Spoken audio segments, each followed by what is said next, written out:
Hello, comparative religions. Now, last week we talked about the origins of religion in Asia, and we looked at some of the early belief systems, namely Taoism, Confucianism, and Shintoism. And Confucianism and Shintoism dealt with this balance, this harmony in nature. Okay, both of them really strive at that harmony. They come about it different ways, but that is their main idea. And then Shintoism, we talked about being exclusive to Japan. All right. Well, this week we're going to look at probably the two more well known Asian religions. We're going to talk about Buddhism and Hinduism. And we're going to start here with Buddhism because Buddhism is another one of those religions that people question. Is it a religion or is it a belief system? Is it a value system? Okay. And remember, I said at the beginning of the semester, any beliefs that are held to with ardor can be seen as a religion. Okay, so if we use that definition, then definitely Buddhism is a religion. Now, as we go through these slides, I will try to tell you exactly which ones to copy down and what to copy down in the slides and things like that. Be sure you are keeping all your notes because we're going to have a big Asian assessment probably next week, and these notes will come in handy for that assessment. Okay. All right. So let's start here. You do not have to copy anything down on this first slide. All right. But Buddhism is a worldwide religion, even though it is founded in Asia, and we'll talk about some of the places that it goes to. It is a worldwide religion. It is considered the fourth largest, okay, of the groups. You can see there, Christianity, of course, is the largest, then Islam, then Hinduism, and then Buddhism. All right, and I'm not including non-religious there because we're talking about religion in general. It has around a million adherents, okay, or a million followers, and that's probably a little bit more now. Okay, that number's probably greater now. All right. Now, here's what I want you to copy down. It was founded in the 5th century BCE in India. Okay, it started in India. It is centered around the central figure of Siddhartha Gautama. Okay, and be sure you get down that name, Siddhartha Gautama. That is the Buddha, the first Buddha. And he lived from 563 BCE until 483 BCE. He was from the Kshatriyan family. Okay, and Kshatriyans, that deals with social classes and stuff like that. So he's a Kshatriyan, and he was a prince. And when he was born, there was a prophecy given about this new baby, given about Siddhartha, that said he would either be a great monarch or a great teacher. Well, let's see what happens to him as he gets older. And I want you to get down the next couple slides because they tell the history. He was raised in privilege. Being a prince, he was being groomed to take over the kingdom. As such, he was kept within the castle walls, okay, or the palace walls. He did not go out into the outside world until he was 19. So you can imagine if you are kept inside, okay, you are not going to see the suffering that is around you. And when he goes out at age 19, he comes across 4 life altering sights. He sees an old man leaning on a staff. All right. And in this picture, you can see it back here in the back. There's the old man leaning on a staff. He sees a sick man suffering from decay. Okay. He sees a corpse in transition to a funeral pyre. And a funeral pyre is a big fire. They're going to burn the corpse. And he sees a monk in a yellow robe. Now, what these represent are the 4 stages, or what we're going to see them represent are 4 stages in life. Okay? But Siddhartha had never seen this before. He had never really experienced death in this way. He had never experienced sickness in this way. He had never experienced old age in this way. And the monk, he never really experienced meditation, or dare I say religion, in this way. So he sees these four sights and it kind of jars him because he did not realize that this type of suffering, this type of existence was there at all. He returns home and he's tormented by this life of luxury. Now, what's interesting is he is married with a young son. Like I said, he's been groomed to take over the kingdom. And he decides that before he can do that, he needs to examine the kingdom he is one day going to rule. Part of that was him going into the outside world and seeing the suffering. Now he's seen the suffering and he wants to get back out and see what he is going to rule one day. So he has a better understanding about his people. Okay? Which, if you go back to the prophecy, sounds like something a good ruler would want to do. So he abandons his life of luxury to experience what life in the kingdom is like. He denies himself his material possessions. Okay? So he lives this very, very simplistic life, a very, very impoverished life, kind of abandons his wife and child, which is an interesting, kind of twist to the story. But he goes out to explore the kingdom and he wanders for 6 years. And during that time, he attempts to meditate and practice extreme self-denial. He's fasting. Like I said, he's given up all of his material possessions. He's given up his luxuries and things like that. So he's trying to mimic what he saw the yellow monk doing, meditating and things like that, or the monk in yellow doing. He's trying to copy that, and he's getting nowhere. He's getting no answers. Meditation is not bringing him any relief or anything like that. Now, I do want to show you before we continue. I want to show you this picture right here. Here Buddha is meditating and showing extreme self-denial. Notice you can see his ribs, okay, and how thin he is. Oftentimes, and we're going to talk about this in the second lesson for Buddhism, oftentimes Buddha is depicted as a jolly fat man, okay? That is probably not an accurate depiction of what Buddha actually looked like, because if he's practicing meditation and extreme self-denial, he's going to be very, very thin, okay? This is probably more of what Buddha actually looked like. So he's practicing this extreme self-denial, he's practicing this meditation, and one day he ends up under a Bodhi tree. Okay? He continues meditating, and now he's sitting under this Bodhi tree. And I want you to be sure you get this down.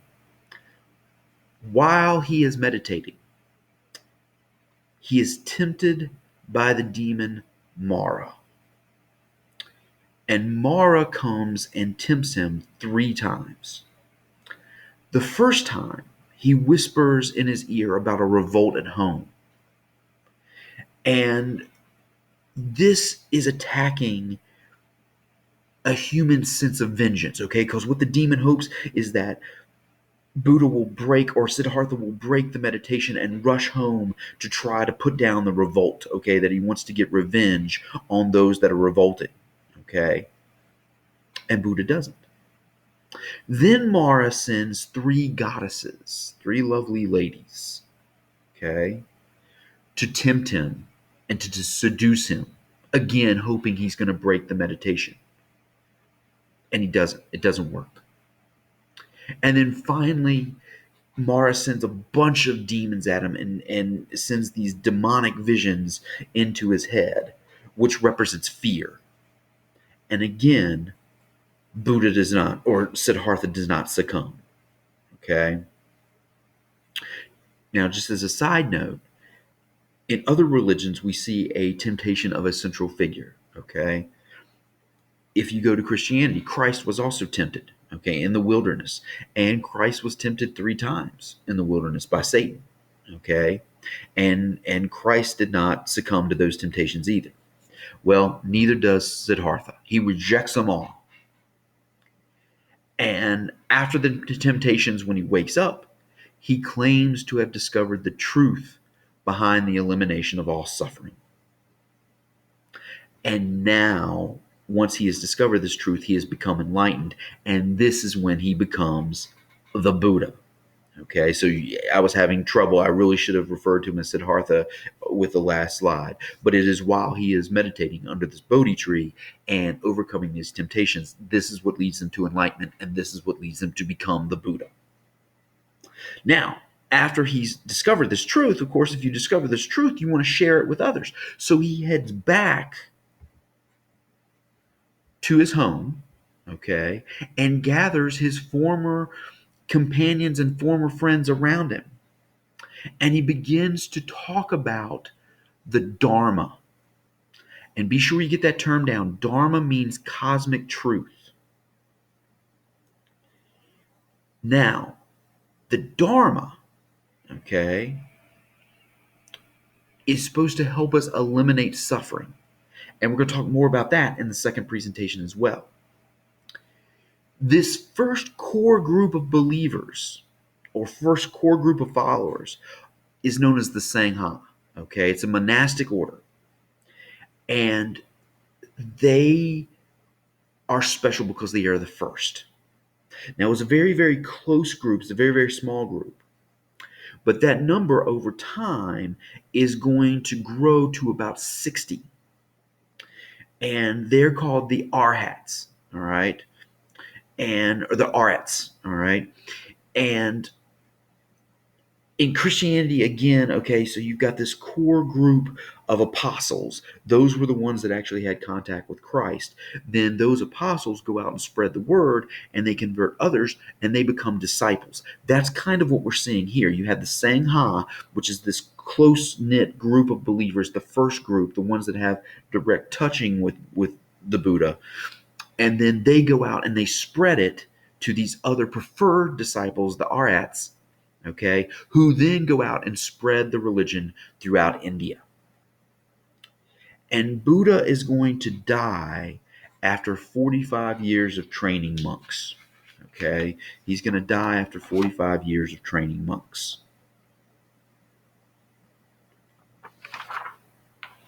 Now, who are these new converts to the religion? Okay, I want you to get down these two groups. You have the Mahayanas and the Theravadas. The Mahayanas are the great Sangha. All right. Now, what's interesting, okay, so we already talked about the Sangha was this core group that Buddha first approaches. So the Mahayanas claim to be descendants of this first group. Now, what's interesting about them is they are more liberal in terms of their thinking. All right. And we'll talk more about that in just a second.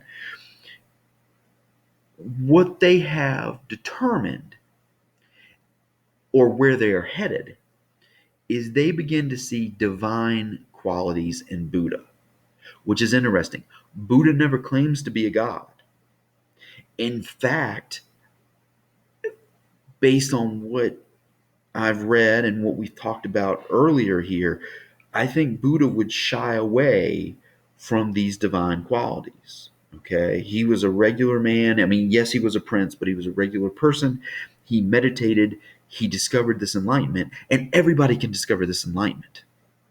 Okay, which leads us to the second group, the Theravadas. Okay, they are the more conservative, orthodox group in their way of thinking, in that they do not see Buddha as a god. They do not claim he has any divine qualities. They simply see him as a teacher, which I think would probably match up more to what he believed as well. Okay? Now, again, both of these groups are kind of claiming to be the true group that Buddha would support. The Mahayanas claim it because they trace their heritage back to the Sangha. Okay, the Theravadas claim it because of what they teach. All right, that Buddha's not a god; he's a teacher. He attained enlightenment, but everybody can attain enlightenment. Okay. Now, the last person I want to talk about, and I want you to be sure you get this down, okay, is Ahsoka. Ahsoka was a military commander for the Marianan Empire. He is going to take Buddhism throughout the 3rd century on his military conquests. Okay? So as Ahsoka is waging war or waging battle in all these areas, he's going to carry Buddhism with him. And because of that, it's going to reach China, it's going to reach the southeastern part of Asia, it's going to reach Sri Lanka, Indonesia, and even up into Africa. Okay? So be sure you get Ahsoka and the areas that he spreads it to. And notice that he is a military commander carrying it with him. Okay? He's a big believer in proselytizing or spreading the religion and getting converts. All right. When I taught world history, I used to have this slide that had a picture of Ahsoka, and he had a super soka, and he was spraying the map here with water from the super soka, going Ahsoka you, Ahsoka you. So that was helping you remember Ahsoka takes Buddhism to all these different places on his military campaigns. Now, in this first presentation, it's all about the background, it's all about the history, okay? In the second presentation, we're going to get into the teachings of Buddhism, all right? What did Siddhartha discover as he was meditating? What has he passed on to his followers? What have the followers passed on to the rest of the world? That's what we're going to be focusing on in lesson number 2.